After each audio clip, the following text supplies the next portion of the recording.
வணக்கம். இந்த வீடியோவில் நம்ம என்ன பார்க்க போகிறோம் அப்படின்னா இந்தியன் இன்ஸ்டிடியூட்ஸ் ஆஃப் டெக்னாலஜி அதாவது ஐஐடிஸ் இருக்கு இல்லைங்களா, அதோட அட்மிஷன் ப்ராசஸ் பற்றி தான் பார்க்க போகிறோம். இதில் நீங்கள் அட்மிஷன் ஆகணும் அப்படின்னா வந்து ரெண்டு ப்ராசஸ் இருக்குது. அதாவது ஜேஇ மெயின்ஸை ஃபஸ்ட்டு கிளியர் பண்ணணும். இந்த எக்ஸாம்ஸ் எல்லாமே பார்த்தீங்கன்னா நேஷ்னல் டெஸ்டிங் ஏஜென்சியில் நடத்துகிறாங்க. இவங்க வந்து வருஷத்துக்கு ரெண்டு டைம் நடத்துவாங்க. அதாவது ஜென்ரலாக பார்த்தீங்கன்னா ஜனவரி அண்ட் ஏப்ரலில் நடத்துவாங்க. இந்த ரெண்டும் முடிஞ்சதுக்கு அப்புறம் வந்து இந்த ரெண்டில் எது பெஸ்ட்டு ஸ்கோரோ அதை எடுத்துட்டு அதில் ரேங்க் லிஸ்ட் வரும்.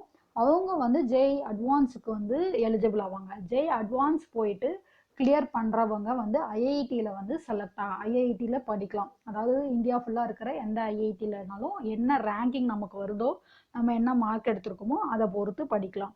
அப்படி பண்ணும்போது ஒவ்வொரு சப்ஜெக்ட்லேயும் மினிமம் எவ்வளோ வாங்கணும்னு வந்து அட்வான்ஸில் கொடுத்துருப்பாங்க.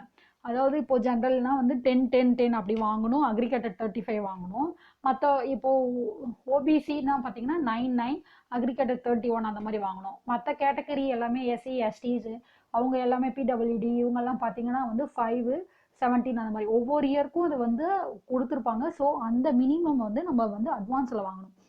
இதுக்கு முதல் ஸ்டெப் என்ன பார்த்தீங்கன்னா ஜேஇ மெயின்ஸ் தான் இதுக்கு முதல் ஸ்டெப்பு.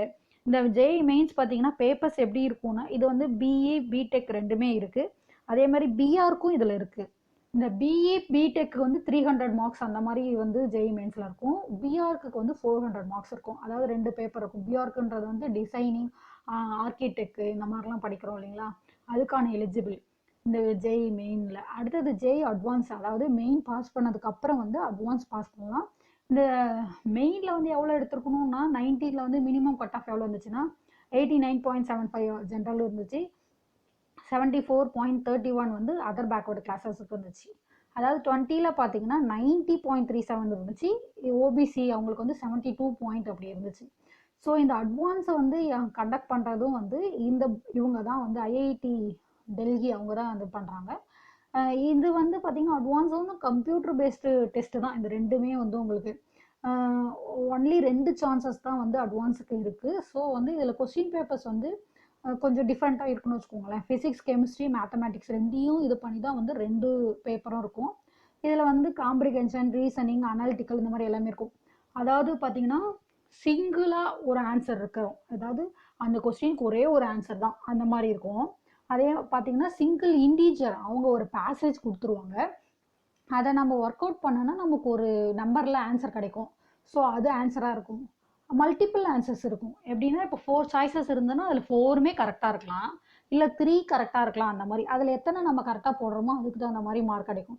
ஸோ இதில் எல்லாமே நெகட்டிவ் மார்க் இருக்குது, ஜேஇ மெயின்லேயும் சரி அட்வான்ஸ்லேயும் சரி. ஸோ கொஸ்டின்ஸ் அட்டன் பண்ணுறதே வந்து நம்ம அதுக்கு தகுந்த மாதிரி தான் அட்டன் பண்ணுவோம். சப்ஜெக்ட்ஸில் கிளாரிட்டி இருக்கணும் நமக்கு. முதல்ல பிஆர்க்கு வந்து ஆர்கிடெக்சர் ஆப்டிடியூட் டெஸ்ட்டை இது பண்ணணும் ஜேஇ அட்வான்ஸோட.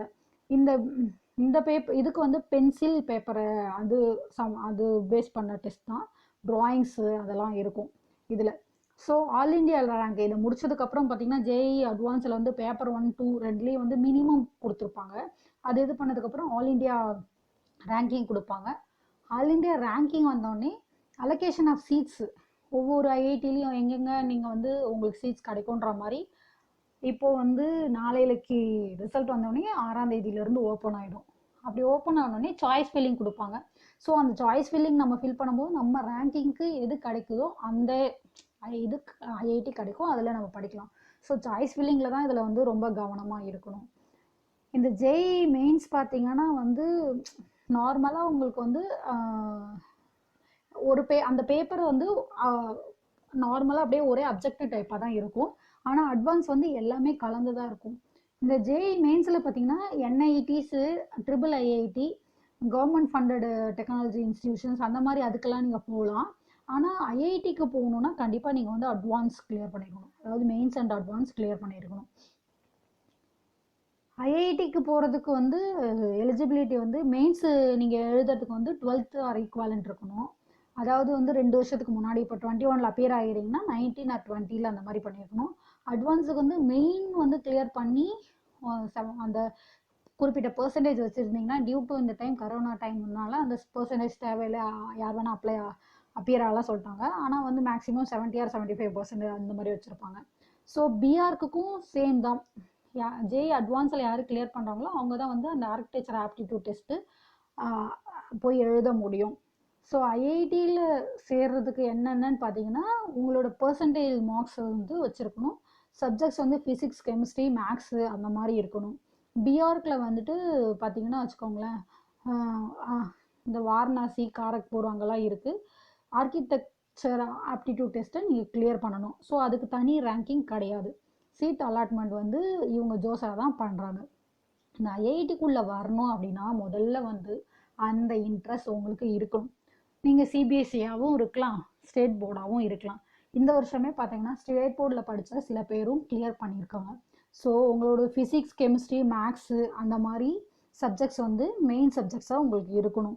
ஃபஸ்ட்டு அந்த ஜேஇயோட வெப்சைட்ஸில் கொடுக்குற சிலபஸை வந்து டவுன்லோட் பண்ணி பாருங்கள். அந்த சிலபஸை பார்த்தீங்கன்னா உங்களுக்கு ஒரு ஐடியா கிடைக்கும், நம்மளால் முடியும், இல்லை நம்ம பண்ணலாம், நமக்கு இன்ட்ரெஸ்ட் இருக்குது. அந்த மாதிரி சிலபஸை பார்த்து முடிச்சுட்டு நீங்கள் வந்து அதுதான் பண்ண போகிறீங்க அப்படின்னா உங்கள் சப்ஜெக்ட்ஸில் நீங்கள் ரொம்ப தெளிவாக இருக்கணும். அதாவது 9th, 10th, 11th, 12th அந்த 9th, 11th விட்டுறக்கூடாது. அதில் வந்து ரொம்ப நல்லா படிச்சுக்கணும். கான்செப்ட்ஸ் வந்து கிளாரிட்டியாக இருக்கணும். ஃபிசிக்ஸில் ஃபார்முலாஸு, மேக்ஸஸில் வந்து எல்லாமே தரவாக வச்சுக்கணும். சீக்கிரமாக போடணும். ஜஸ்ட் உங்களோட மெமரி பவரு அதை மட்டும் செக் பண்ண மாட்டாங்க. அனாலிட்டிக்கல் ரீசனிங், அந்த ப்ரெசன்ஸ் ஆஃப் மைண்டு அதுவும் இதில் செக் பண்ணுவாங்க. ஸோ நீங்கள் வந்து சப்ஜெக்ட்ஸில் கிளாரிட்டி இருக்கணும். அதை வந்து நீங்கள் பார்த்துக்கணும். அப்படி தான் படிக்க போகிறீங்க அப்படின்னு ஆயிடுச்சுன்னா இந்த ஓல்டு கொஸ்டின் பேங்க்ஸ் இருக்கும் இல்லைங்களா, இது வரைக்கும் எல்லா செஷன்ஸும் வந்து வித் சொல்யூஷன்ஸ் இருக்கும். ஃபுல் இயர் பேப்பரும் இருக்கும், சாப்டர் வைஸ் பேப்பர்ஸும் இருக்கும். அதை வாங்கி பாருங்கள். அது இல்லாமல் எக்ஸ்ட்ராஸும் வாங்கி, அதாவது வெறும் கொஸ்டின்ஸ் பேங்க் மட்டும் இருக்கும், அதை வாங்கி நீங்கள் ஒர்க் அவுட் பண்ணுங்கள். இல்லை உங்களுக்கு வேறு எங்காவது கோச்சிங்ஸ் போகணும் அப்படின்னு பார்த்தீங்கன்னா, இப்போ தமிழ்நாட்டில் பார்த்தீங்கன்னா ஆகாஷ் இந்த மாதிரி சில கோச்சிங் சென்டர்ஸ் இருக்காங்க. டாப்பர் அவங்கெல்லாம் வந்து கோச்சிங் கொடுக்குறாங்க. ஆன்லைன்லேயும் கோச்சிங் கொடுக்குறாங்க, நேராகவும் கோச்சிங் கொடுக்குறாங்க. 6th நீங்கள் போகலாம், இல்லை 9th வீக்கெண்ட்ஸில் போகலாம். நீங்கள் வந்து 10th அப்புறம் வந்து 11th போகும்போது சிவியராக இதுக்கு வந்து நீங்கள் ப்ரிப்பேர் பண்ண ஆரம்பிச்சிடணும். அப்படி ப்ரிப்பேர் பண்ண ஆரம்பித்து சப்ஜெக்ட்ஸில் வந்து ரொம்ப கிளாரிட்டியாக இருந்தீங்கன்னா இதை வந்து ரொம்ப ஈஸியாகவே நீங்கள் வந்து இதை வந்து கிளியர் பண்ணிடலாம். நீங்கள் வந்து சிபிஎஸ்சியில் தான் படிக்கணும் அப்படி கிடையாது, ஸ்டேட் போர்ட்லேயும் படிக்கலாம். அவங்களும் வந்து இன்ட்ரெஸ்ட்டை பொறுத்து தான். எந்த மாதிரி ஒரு நாளைக்கு வந்து 3 to 4 hours படிச்சும் பாஸ் பண்ணலாம், 8 hours 10 hours படிச்சும் பாஸ் பண்ண முடியாமல் போகலாம். அதுக்கு காரணம் எந்த மாதிரி இன்ட்ரெஸ்ட்டோடு நம்ம இதை படிச்சுக்கிறோம், சப்ஜெக்ட்ஸை என்ன மாதிரி கிளாரிட்டியோடு எடுத்துக்கிறோம், நம்ம இதை பொறுத்து தான் இருக்குது. கோச்சிங் சென்டர்ஸ் போயும் படிக்கலாம். இப்போ வந்து எல்லா சிபிஎஸ்சி ஸ்கூல்ஸ்லேயுமே இதுக்கான வந்து கோச்சிங்ஸ் கொடுக்குறாங்க. அது உங்களோட இன்ட்ரெஸ்ட்டை பொறுத்து தான். கொஞ்சம் கஷ்டமாக தான் இருக்கும். மெயின்ஸ் கொஞ்சம் ஈஸியாக இருக்கும், அட்வான்ஸ் கொஞ்சம் கஷ்டமாக இருக்கும். அதுக்கு ரீசன் என்னென்னா எல்லா பேட்டர்ன் கொஸ்டின்ஸும் அதில் வர்றது தான், ஒரே பேட்டர்ன் கிடையாது. அப்புறம் இதில் ஒரு நெகட்டிவிங் இருக்குது அதுக்காக. ஆனால் இந்த மாதிரிலாம் கொஞ்சம் எஃபர்ட் போட்டு படித்து வந்துட்டோன்னா நமக்கு ஐஐடியில் சீட் கிடச்சிரும். ஸோ நல்ல கோர்சஸ் எடுத்துக்கலாம், நம்ம நல்ல மாதிரியான பிளேஸ்மெண்ட்ஸ் ஆகிடும். உங்களுக்கு அப்படி இன்ட்ரெஸ்ட் இருக்குன்ற பட்சத்தில் நீங்கள் இந்த ஜேஇ வெப்சைட்ஸ்குள்ளே போய்ட்டும், ஐஐடி டெல்லியில் போய்ட்டும் இதோட ப்ராசஸ் என்ன, இதோட சிலபஸ் என்ன, அந்த மாதிரி எடுத்து படிங்க. உங்களுக்கு அப்படி இன்ட்ரெஸ்ட் இருந்தால் கண்டிப்பாக வந்து நல்ல ஐஐடியிலே வந்து நல்ல கோர்சஸே நீங்கள் செலக்ட் பண்ணி படிக்கலாம். அப்படி பண்ணும்போது சாய்ஸ் ஃபில்லிங்கில் கவனமாக இருக்கணும். டெஸ்ட்டஸ் எழுதும்போது ப்ராக்டிஸ் வந்து ரொம்ப நிறைய இருக்கணும். கான்ஃபிடென்ட் லெவலில் வந்து விட்டுறக்கூடாது. நாம் ஒரு 50%, 30 to 50% படிச்சிருந்தா கூட அதில் ரொம்ப ரொம்ப ரொம்ப தரவாக இருக்கணும். அந்த 50% நீங்கள் நல்லா ஒழுங்காக பண்ணினீங்கனாலே உங்களுக்கு வந்து நல்ல பர்சன்டேஜஸ் வந்து மெயின்லேயும் வந்துடும், அதே மாதிரி பார்த்திங்கன்னா அட்வான்ஸ்லேயும் வந்துடும்.